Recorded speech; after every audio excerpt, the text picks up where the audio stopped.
Israel Iran ನಡುವೆ ಸಂಘರ್ಷ ಒಂದು ಕಡೆ ತಾರಕಕ್ಕೇರಿದೆ. ಈ ನಡುವೆ G7 ಶೃಂಗಸಭೆ ನಡೀತಾ ಇದೆ.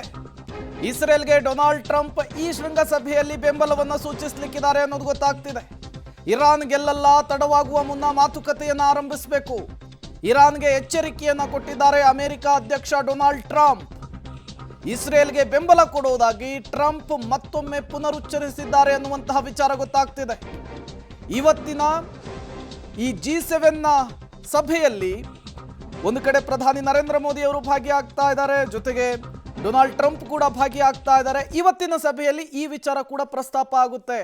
ಇವತ್ತಿನ ಈ ಸಭೆಯಲ್ಲಿ ಈ ಎರಡು ದೇಶಗಳ ಯುದ್ಧದ ವಿಚಾರಕ್ಕೆ ಸಂಬಂಧಪಟ್ಟಂತೆ 7 ರಾಷ್ಟ್ರಗಳು ಒಂದು ನಿರ್ಣಯವನ್ನು ತೆಗೆದುಕೊಳ್ಳುವಂತಹ ಸಾಧ್ಯತೆ ಇದೆ. ಬಟ್ ಈಗಾಗಲೇ ಇಸ್ರೇಲ್ನ ಬೆನ್ನ ಹಿಂದಿರುವಂತಹ ಅಮೆರಿಕ ಯಾವುದೇ ಕಾರಣಕ್ಕೂ ಕೂಡ ಇಸ್ರೇಲನ್ನು ಬಿಟ್ಕೊಡೋದಕ್ಕೆ ರೆಡಿ ಇಲ್ಲ. ಮತ್ತೊಮ್ಮೆ ಇವತ್ತಿನ ಸಭೆಯಲ್ಲಿ ಅದನ್ನು ಪುನರುಚ್ಚರಿಸೋದಕ್ಕೆ ರೆಡಿಯಾಗಿದೆ. G7 ಶೃಂಗಸಭೆಯಲ್ಲಿ ಮೋದಿ ಟ್ರಂಪ್ ಮಾತುಕತೆ ಇಲ್ಲ. G7 ಶೃಂಗಸಭೆಯಿಂದ ಬೇಗ ವಾಪಸ್ ಆಗಲಿದ್ದಾರೆ ಟ್ರಂಪ್. ಹೋಗ್ತಾರೆ ಅಲ್ಲಿ ವಾಪಸ್, ಅವರು ಶೀಘ್ರ ವಾಪಸ್ ಆಗುವ ಅನಿವಾರ್ಯತೆ ಇದೆ ಅನ್ನುವಂಥ ಕಾರಣ ಸ್ಪಷ್ಟವಾಗಿದೆ.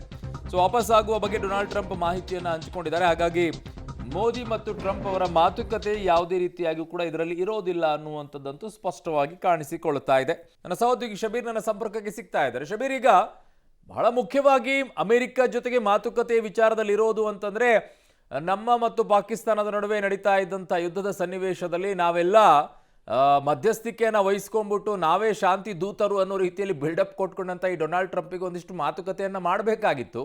ಬಟ್ ಅದು ಯಾಕೋ ಸ್ವಲ್ಪ ಮಿಸ್ ಆಯಿತು ಅಂತ ಕಾಣಿಸುತ್ತೆ. ಏನಂತ ಅನಿವಾರ್ಯತೆ ಅಲ್ಲಿಂದ ಟಪಕ್ ಅಂತ ಓಡೋಗುವಂಥ ಕೆಲಸ ಡೊನಾಲ್ಡ್ ಟ್ರಂಪ್ಗೆ?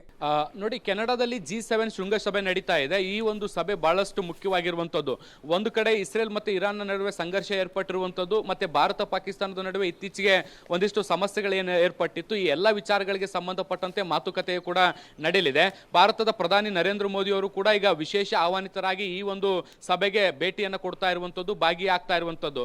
ನರೇಂದ್ರ ಮೋದಿ ಅವರು ಈಗಾಗಲೇ ಸಾಕಷ್ಟು ಸಿದ್ಧತೆಯನ್ನು ಮಾಡಿಕೊಂಡಿದ್ರು. ಭಯೋತ್ಪಾದನೆ ವಿರೋಧಿ ನಿರ್ಧಾರಗಳ ವಿಚಾರಕ್ಕೆ ಸಂಬಂಧಪಟ್ಟಂತೆ ಅವರು ತಮ್ಮ ಭಾಷಣವನ್ನು ಮಾಡಲಿಕ್ಕೂ ಕೂಡ ತಯಾರಿಯನ್ನು ನಡೆಸಿಕೊಂಡಿದ್ರು. ಮತ್ತೆ ಇದ್ರ ಜೊತೆಗೆ ಅಮೆರಿಕದ ಅಧ್ಯಕ್ಷ ಡೊನಾಲ್ಡ್ ಟ್ರಂಪ್ ಅವರ ಜೊತೆಗೂ ಕೂಡ ಈ ಸಂಬಂಧ ಮಾತುಕತೆಯನ್ನು ನಡೆಸಬೇಕು, ಮತ್ತೆ ಪಾಕಿಸ್ತಾನದ ಕುತಂತ್ರಿ ಬುದ್ಧಿಗಳು ಏನು ಅನ್ನುವಂಥದ್ದನ್ನು ವಿವರಿಸಬೇಕು ಅನ್ನುವಂಥ ನಿಟ್ಟಿನಲ್ಲಿ ಪ್ರಯತ್ನಗಳನ್ನು ಮಾಡಿದ್ರು. ಆದರೆ ಈಗ ಸಿಕ್ತಿರುವಂಥ ಮಾಹಿತಿಗಳ ಪ್ರಕಾರ ಅಮೆರಿಕದ ಅಧ್ಯಕ್ಷ ಡೊನಾಲ್ಡ್ ಟ್ರಂಪ್ ಅವರು ಬಹಳಷ್ಟು ಬೇಗ ಈ ಒಂದು ಸಭೆಯಿಂದ ನಿರ್ಗಮಿಸ್ತಾರೆ ಅನ್ನುವಂಥ ಮಾಹಿತಿಗಳು ಬರ್ತಾ ಇದ್ದಾವೆ.